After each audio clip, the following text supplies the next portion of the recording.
about 10 a.m. one fateful morning, Lee Mei-yin returns home from work. She goes into the bathroom and there she stumbles on the most horrific sight that no mother should ever see. In the bathroom of the apartment, stacked on top of each other, were the bodies of all four of her children. They had been brutally attacked and were all deceased. Before we proceed, kindly consider subscribing to this channel if you haven't. It will be an amazing feeling to know that my hard work and efforts are not in vain. You should also like the video so that YouTube can recommend it to other viewers. Then turn on the notification for future uploads as we look into the Tan Simpli's case from Singapore.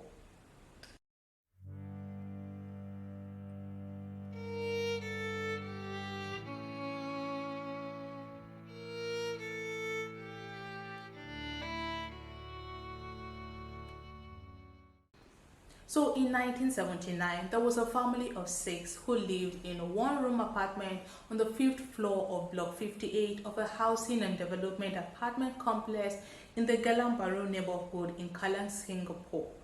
There was 36-year-old Tan Kwok Chai, who was the man of the house, his wife, 31-year-old Mei Ying, and their 4 children. 10-year-old Tan Kwok Pen, 8-year-old Tan Kwok Yin, 6-year-old Tan Kwok Su, and 5-year-old Tan Chin Ni, who was the only girl and the baby of the house. The one-room apartment may seem small for a family of 6, but this was what the parents could afford at the time. Singapore had just gotten its independence about a decade earlier, so the economy was still taking off and people preferred to rent from the government, It was cheaper and more affordable, so the Tans cut their clothes according to their clothes and made it work for the time being. The 3 boys attended Benjamin Road Primary School, while Chinny, who was only 5 at the time, was still at kindergarten. She attended the People's Association Kindergarten. The Tan family were said to be a close-knit unit. Tan Kwok Chai and Lee Mei-yin adored their children. They tried as much as they could to provide for the children, to make sure they didn't lack the basics. They tried very hard not to neglect them while they were out there working really hard to make sure the kids were comfortable and provided for. They were very involved in their lives. They made sure to attend every event, be it graduations or parties, just whatever that concerned the kids basically. This family was said to be a very loving one, very close-knit, very tight. So Tan Kwok Chai and Lee Mei-yin had a minibus they used to transport school children every morning to their various schools. This was their own little business that they both operated together to provide for their family. Tan Kwok Chai was the driver while Lee Mei-yin was the ticket inspector. It wasn't easy for both parents to leave every morning to work while they had 4 children that they left behind just so that they could make some money. So what the Tans did was to develop a strict routine that they followed specifically. So every morning, early in the morning, they will go out and walk, shuttling other school children to their various schools. Then when it's time for their own children to go to school, Lee Mei-yin will call the house to wake them up. So 10-year-old Tan Kwok Pen will help the others get ready for school. This was their regular routine for a long time, and it worked well for them because 10-year-old Kwok Pen, who was in charge of his siblings in the absence of his parents, did a good job keeping things in order. So, on the morning of November the 6th of 1979, it was supposed to be a regular day.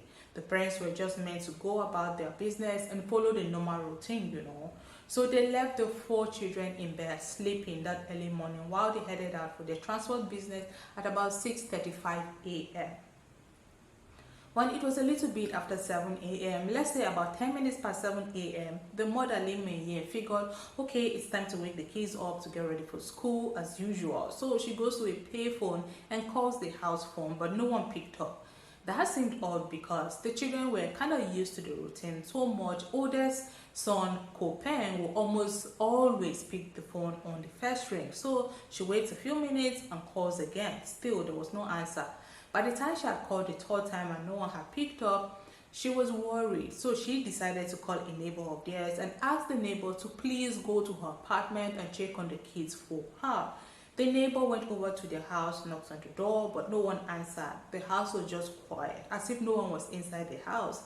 There was nothing out of the ordinary though, because usually by that time the parents would still be out working and the children were supposed to have gotten ready and left for their own school, which I assume wasn't far since they went by foot. I am not sure the neighbor returned the call to inform Lee Mei that she hadn't seen anyone because the door was locked. This was in the 70s, there was no cell phone, and she had used a public phone to call the neighbor, so getting a call back was unlikely. But I think Lee Mei was a little bit less worried after she had put that call across to the neighbor, knowing fully well that the neighbor would check on her kids for her. So the parents both went about their business until a couple of hours later at about 10 a.m. when they returned home after carrying out school runs. Upon arrival at their home, they entered the small apartment and everything seemed normal and quiet, so they must have assumed that the children had gone to school. Lin Mei went into the bathroom to freshen up, and there she stumbled on the most horrific sight that no mother should ever see. In the bathroom of the apartment, stacked on top of each other, were the bodies of all four of the town's children. They had been brutally slain. The eldest child, Tanko Pen, had his right arm nearly severed from his body, and in his right hand were tufts of hair that wasn't his. It seemed like he had struggled and tried to fight off the attacker, so the strands of hair might have been that of the attacker. All the children had been wearing pants and t-shirts, and 5-year-old Chin Yi had this series of gashes on her face. Oh, poor little girl. The sight was too much for Min Ying to bear. She left out a heart-wrenching scream and collapsed to the bathroom floor as her husband rushed in to find out what his wife had seen. He too was overwhelmed with what was before him. He just couldn't believe this was happening. Neighbors, upon hearing the screams, came running to the apartment, and before long the authorities were contacted. They arrived at the scene pretty quickly. As the news began to spread and more people began to surround the building in a bid to catch a glimpse of what was going on. Even the police could not stomach the sight, with some of them getting overwhelmed and physically sick, seeing the children all stacked on top of each other like that and lifeless. Later on, the pathologist's report would state that each child had suffered a minimum of 20 slash wounds on their bodies. Like, how cruel can a human being be to have attacked children so viciously? At first, it was speculated that the poor children might have been sedated kind of before the attack on them, majorly because no one understood why there were no screams from them when they were being attacked, but strangely, their toxicology showed they had nothing in their system. Over 20 slashes seemed to be an overkill even. Whoever had done this obviously had some serious pent-up anger and frustration that was directed towards these children. What was the motive? What did the children do to deserve this? As for the scene of the crime, there was something that wasn't adding up about this crime scene. So even though there were visible deep cuts and gashes and several degrees of injuries on the children, this crime scene was relatively tidy. You know what I mean? With the level of violence here, one would have expected a very gory scene. However, the only trace of red fluids in the apartment was in the kitchen sink. Every other spot in the apartment was impeccable. Nothing had been disturbed, nothing was missing from the apartment, the door had not been broken in, so there wasn't any forced entry. Everything was just so confusing at this point to the investigators. After the initial discovery, as I explained earlier, the police were called and they arrived pretty quickly, and the investigations into the case started in earnest. This investigation was conducted by the Criminal Investigation Department's Special Investigation Section and led by a guy called Simon Supaya. They tried to look at every detail that would lead them to the perpetrator, but first and foremost, getting the now super large number of reporters and spectators away from the building and the crime scene was war. They did eventually manage to clear the area, but the scene was too much for even the most seasoned of detectives to handle, as some even got nauseous and visibly sick. Immediately they came across the gruesome sight of the 4 children on top of each other, like I said before. First of all, they believed that whoever did this was not just a random person, but someone who knew the family and their routine very well, and the kids would have been very familiar with the person to have opened up the door for them.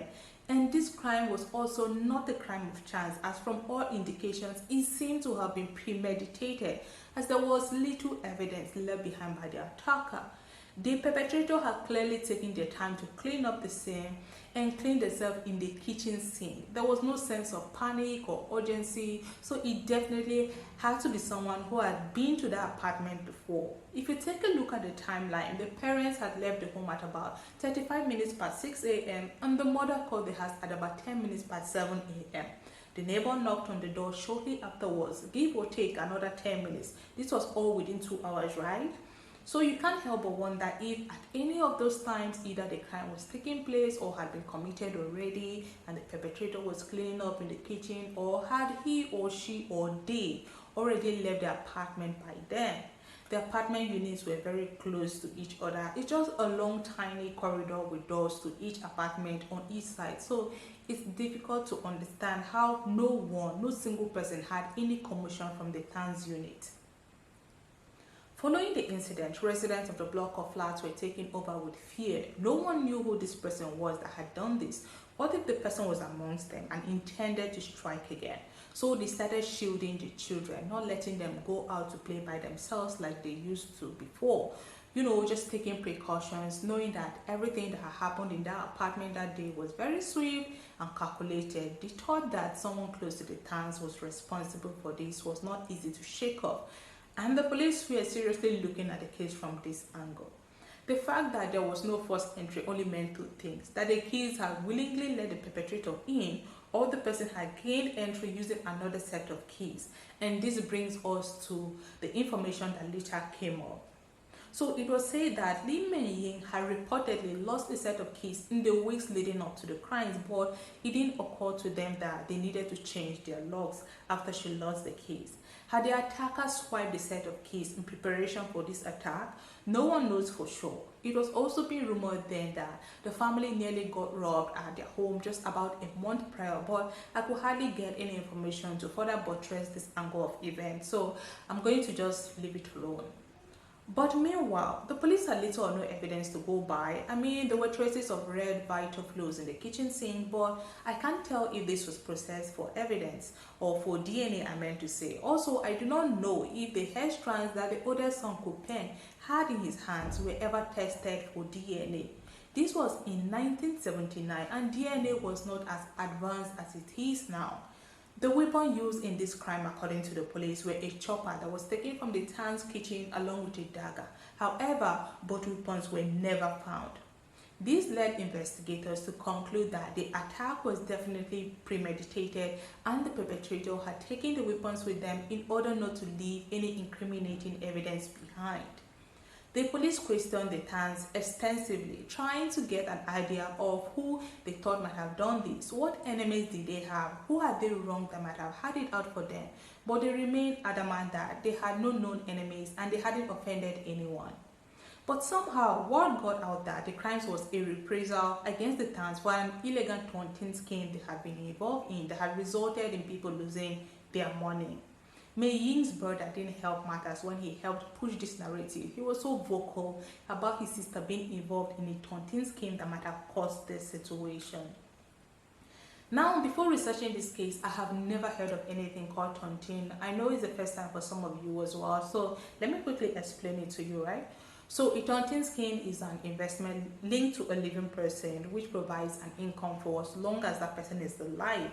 Each investor pays a sum into the taunting. Each investor then receives an annual interest on the capital invested. As each investor passes away, his or her share is reallocated among the surviving investors. This process continues until the demise of the final investor. When the trust scheme is wound up, each subscriber receives only interest. The capital is never paid back. I don't know why. I don't know what happens after that. So the news was that somehow some people got scammed out of their investment by the Tans, who were the people in charge. The police looked into this narrative, however, nothing came of it. In the weeks and months following the attack, the police interviewed over 100 of the Tans' family, neighbors, and friends and made public appeals for witnesses. There were several different eyewitness claims, but most of these turned out to be dead ends because people were not willing to talk further on what they knew. The police were relentless though. They continued investigating the case. The police thought that someone most definitely knew something or had seen something on that day, but they were at a loss on what next to do because even the neighbors who were thought to have known something were mostly staying silent for fear of their families being next. One neighbor, 68-year-old Yang Yinting, usually sat in the common corridor outside her flat watching the youngsters play around. She could easily have seen anyone going into or coming out of the town's residence because it was just a long corridor that had a clear view of everyone coming or going out of the apartment building. But unfortunately, on that particular day of the incident, she was said to be washing her hair and had seen nothing. Going back to the very next day after the crimes on January the 7th, two women were detained and questioned about the incident, but they were later on released and the police didn't say exactly how they had been connected to the case. On that same January the 7th, 1979, amidst tears and sorrows for loved ones, especially the parents, the children were buried alongside one another at the Chua Cemetery.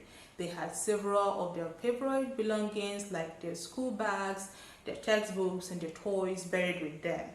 Being there at that funeral was too much trauma and heartache for Mei Ying to bear, and she was said to have fainted severally.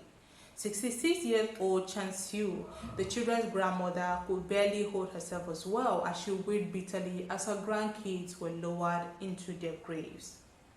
Shortly afterwards, the police were informed that one man claimed he had witnessed part of the murders from his apartment window, which was on the 6th floor. So this man allegedly said that he was looking down out of his window and he saw another man he couldn't recognize struggling with 5-year-old Chen Yi. He thought it was Tang Kun Chai trying to discipline his daughter, so he didn't think much of it until he heard of the crimes. Now, the reason you are not hearing me call the man by his name is because the police were unable to track this supposed witness down, so we never got to know his name and his story remains unsubstantiated. Now, 2 weeks after the crimes, a very crucial piece of evidence popped up in the form of a Chinese New Year greeting card that had been received by the Tans. But when they opened it, the card depicted happy children playing, and in there was a message that read, "Ang Chai, Ang Ing," which by the way are Tang and Li's nickname. It goes on to say, "Now you can have no more offspring. Ha ha ha." This was written in Mandarin, by the way. Mandarin is a language widely spoken in China, but there is a simplified version spoken in Singapore known as the Singaporean Mandarin. The card was then signed off with "the murderer." This development hit very close to the heart because, unknown to the public, Li Mei-ying had gone for a sterilization procedure after giving birth to Chen Ni. This was not because they didn't want more kids, but because of the influence of the government at the time, the push towards the sterilization of low-income earners in order to curb overpopulation. Sterilization is in fact still common in that part of Asia. So now, only a few number of close family and friends were aware of this information. So whoever had sent this card must have been someone close to the family, else how would they have known that she was no longer able to have children? This just goes on to solidify the fact that the authorities were actually looking at someone very familiar with the Tan's family for the attack on their children.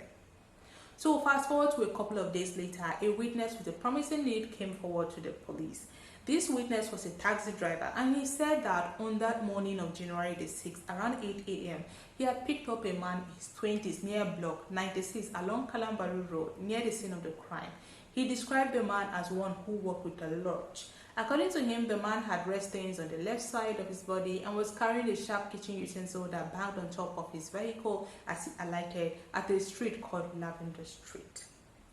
The police relayed this information to the Tans, and for sure, from the description given, Tang Chan, he knew exactly who they were talking about. It was one of his neighbors, a Malaysian who was close to the family.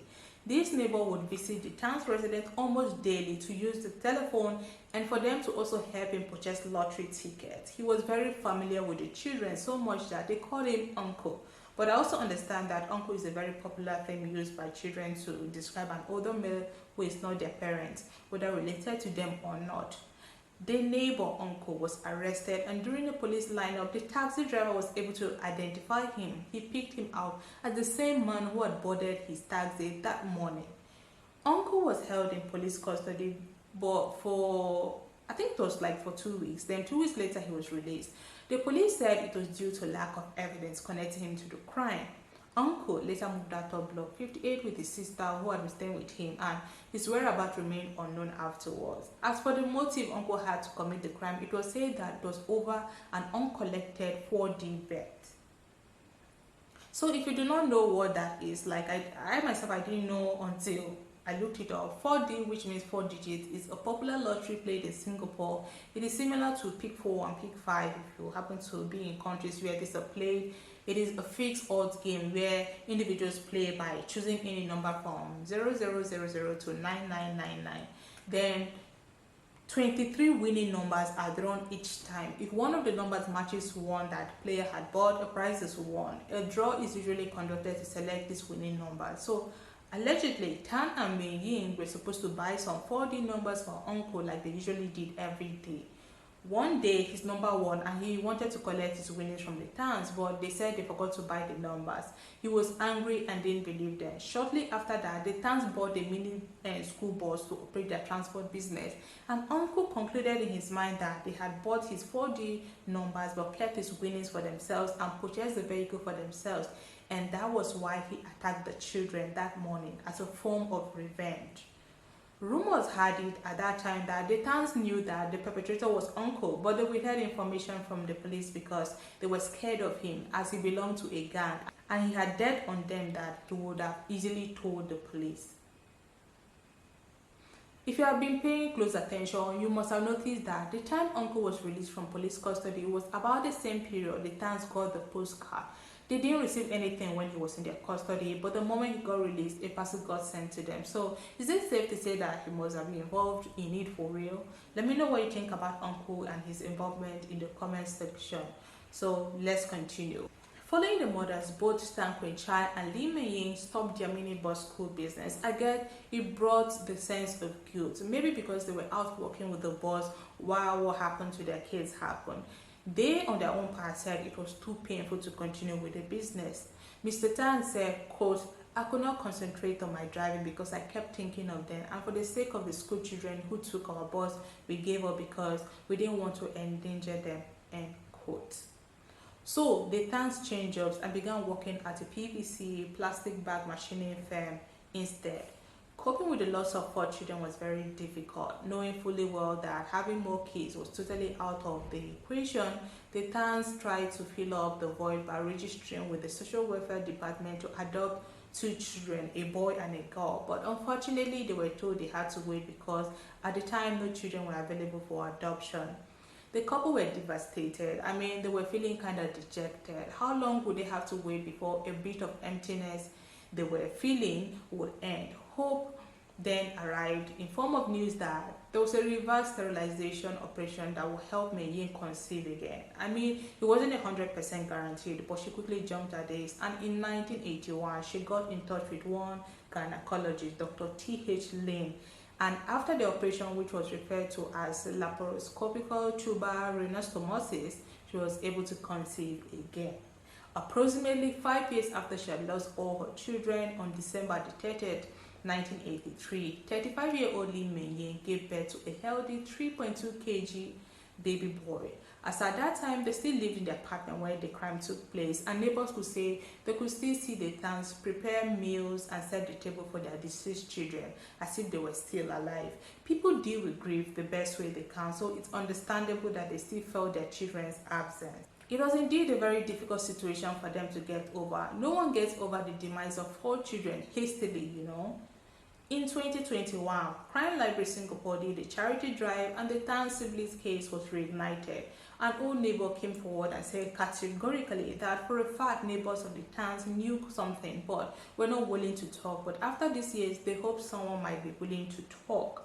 Xin Ming Daily News tracked down Miss Lee, who was now in her 70s in 2021 and living with her grandson at another location as Block 58 had now been demolished. Lee Mei Ying had actually gone on to have another daughter after many more years, so she actually now has 2 more children, a boy and a girl. According to Shimin Daily, when she was informed that the investigation had resumed, she remained silent for a long time with tears brimming in her eyes. Her husband, Tankwin Chai, has been deceased for a long time now, she said. Unfortunately, the case of the children couldn't be solved before he passed on. Someone took the lives of the 4 innocent Tan's children and they have never been caught. This year, a crime show called Inside the Crime Scene reenacted the Gelam Baru child murders and aired the adaptation at the second episode. I am hoping that with this new light on the case, someone who knows something will come forward so that Lee can have her closure. So that's all I have for you today, guys. Let me know what you think about this case in the comments. But before you do that and before you go, remember to hit that subscribe button to help me grow so you don't miss any of my uploads as well. Until next video, stay safe and remember that I appreciate you.